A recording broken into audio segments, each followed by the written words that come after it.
The 2024 Mitre 10 Mega Masterton New Zealand Cycle Classic will once again see riders from across the world converge on Wairarapa for 5 days of international stage racing. The 37th edition has 15 teams which will compete on the roads around the winery district before racing the final stage in New Zealand's capital, Wellington. Since its inception in 1988, the tour has seen several champions successfully compete at the highest levels of the sport. These have included the likes of Robbie McEwen, Julian Dean, Richie Port, George Bennett and Corbin Strong. At the end of the week, who will add their name to the illustrious list of winners of New Zealand's only UCI 2.2 sanctioned race? Well, Grant, welcome along to the New Zealand Cycle Classic, and first time for the team here. It is, yep. It's our first time. We just drove in yesterday, so yeah, excited to be here. Now, I know you just drove in, but of course you've flown in over the last couple of days, so how are the bodies feeling? They're getting there, yeah. We're going to, I think, take today a little conservative and let the bodies still adjust. We still got some jet lag, still got some plane legs and car legs too now. So, yeah, it's a combination of a lot of factors, but yeah, we're hopefully going to feel good. And now you guys do a lot of racing together, but it's typically on the velodrome. Yes, sir. We usually race on the track together, and we're headed to Adelaide for the Nations Cup after this. This is kind of the start of a big build for us. We've got a track camp in Cambridge following this, so we'll be around for a minute. And it's a big year, of course, Olympic year, and a lot of track cyclists here trying to use this as part of their build-up. Yeah, absolutely. I mean, I think probably half the squad's got at least the Olympics on their minds, and of course we're here to race on the road right now, so it's kind of dual purpose, but yeah, we're excited to be here, and yeah, road racing's still a huge part of what we do. So. All right, Ollie, well, welcome back to the tour once again, and a new kit this year. Yeah, racing for Southern Cross Racing Academy this year. A good bunch of kind of development team for some of the kind of under 23 riders, and hopefully I can kind of bring a bit of experience to the team and hopefully help the guys develop and have a good race. And how important is experience coming into such a UCI event? Yeah, it's really important. Like just the way some of these races are run and the way that team dynamics work, especially coming from some guys coming from club racing where you don't have the same team dynamic. To have a race this early on, it'll be a good test of form to see how everyone's been going over the last couple of months. Pretty keen to be here. We've got a good young team, so hopefully we can get some nice results. Let's talk a little bit about that team. Of course, Bridge Lane well established in Australia. Yeah, for sure. We've got some really good young up-and-coming riders, so it'd be good to test ourselves against some of the guys overseas and some of the best guys in New Zealand, so it should be some fun. And they tell me the conditions are going to be pretty warm here, about 30 degrees by the time they get to the Queen stage. Yeah, I think that suits the Aussies pretty well, so hopefully that plays a little bit into our favour. Of course, another big year for Aaron Gate and the national team with the Olympic year this year. Yeah, it's going to be good, and this is sort of the start of our track towards Paris, so it's good to get this nice endurance block at NZ with this race kicking the year off. Of course, you're a former winner of this event, so a bit of experience there. What do you expect of the week? Yeah, it's good. We've got a good team, and I think it's just going to be a fun week to race aggressive and see what we can all get out of it. I think, yeah, it's been a few years since I won it, and I slowly slipped down to second and then third the subsequent years and taken a couple of years off, so I'll probably end up fourth this year. Stage 1 will see riders contest the longest stage of this year's tour at 158 kilometres. Departing from Masterton and making the way out the back blocks towards Alfreton, 2 circuits there which include Sprint Ace points and KOM points before returning back into the township of Masterton with a short, sharp climb at the end of the stage to determine who will be in yellow on day 1. So the large field here for this year's tour rolling casually out of Masterton as part of the neutral section before the flag is dropped, and instantly we see the likes of Oxford Edge's Bailey O'Donnell, former Junior World Teams Pursuit champion, onto the front here. He's got the likes of Logan Curry there in the black colours in the New Zealand kit, of course one of the recent riders to be signed up for a World Tour team. So some big names here involved in this year's tour, and of course being the first stage of the tour, there's a lot of nerves out there. Riders will be unaware of some of the form of some of these riders. Of course, the Aussies have just completed their National Road Championship, so we've got a little bit of an insight to some of them. But a man often seen off the front here is this man here, Campbell Pithy, disappearing off the front there for the Couplands team. Always keen to stir the race along, see what sort of efforts he can put into it as we look to one of the I-Built team riders there. I think it might be McLean potentially that's got himself off the front and opening up a bit of a gap. He'll be making some decisions of whether or not it's a good move to make so early on in the stage, but he's being picked up by 1 or 2 other teams, including one of the riders there from the United States of America, as we saw at the top of the show. They're over here at the moment in preparation for the Olympic Games and there with their endurance base, and quite a few teams now being represented off the front. A lot of new colours for a start of a new season.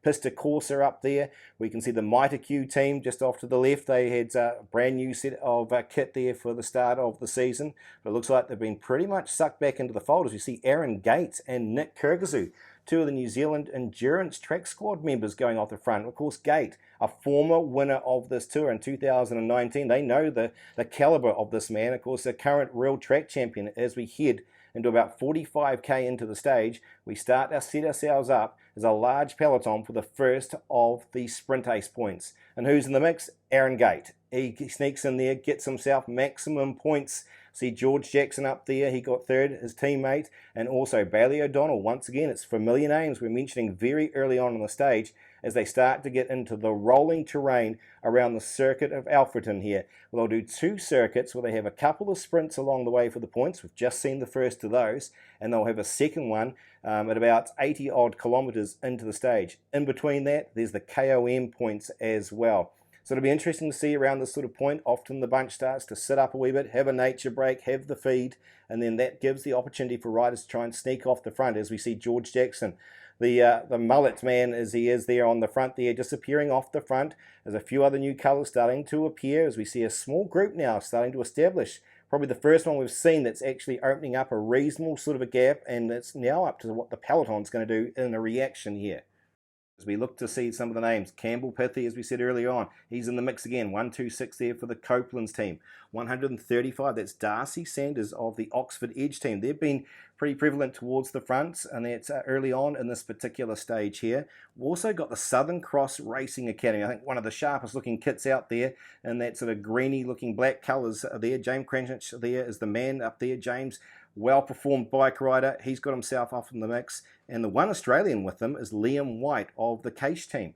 The Australian team that's been over a couple of times and are always keen to stir things up off the front of the race, as we get some great drone footage here of the peloton, well spread out here, but not looking under a lot of pressure here as they continue to allow those four to open up a decent sort of a gap. And we've often seen this over the last couple of years. Of course, the conditions this year much improved from what we experienced last year, where they actually had to shorten the stage by one lap due to the conditions. But you can see there, looking pretty relaxed in the peloton as riders there get a bit of food into themselves, a bit of hydration, looking pretty relaxed as the gap now opens to over 3 minutes and 8 seconds as we approach the 100k mark here for these riders. At about 90k I think at this point in time for these guys, and that's who are looking pretty strong out in front.